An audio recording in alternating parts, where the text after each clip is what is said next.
Foodie family, we made it to the last part 4 of our meal prep journey vlog series. So now let me show you how we pack up our food for the week.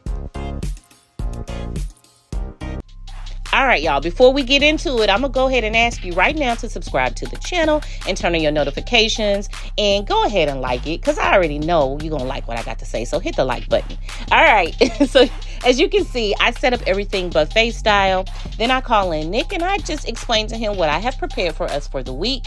And then we individually pack our own containers. Now, it's 2 reasons why I don't just pack up everything identical. Reason number 1, I did everything else. Come on in here, Nick, and help me out. And he also does the dishes too, so that helps. And reason number 2, in my opinion, I believe if you prepare your own container and design it the way that you like it, what makes your taste buds jump up and down and dance, you'll be more excited about what you have to eat every day and you don't get bored, okay? Those are the reasons why I do it.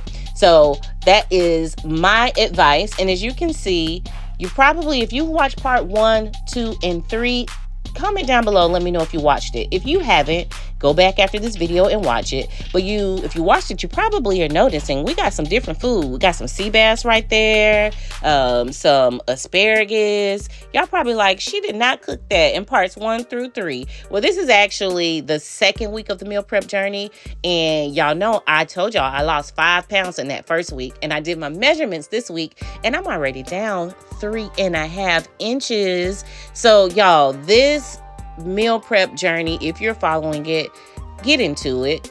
Okay, look, y'all, after we get everything in our containers, I add a little bit of microgreens because it looks good to the eye and we eat with our eyes first. You want to be excited every time you open that container so that you can stay on the journey. And here's a hack. We happen to have 2 refrigerators. If you have 2 refrigerators and you're doing this for multiple people, it's great because that helps you keep the food separated because you have designed your food the way you want it. And you don't want to be fighting during the week. You took my this, you took my that. No, keep it separate. And if you don't have 2 refrigerators, then just find a way to differentiate the meals. Here's me putting my stuff in my refrigerator all nice and neat. I appreciate y'all for hanging out. I'll see you on the next video.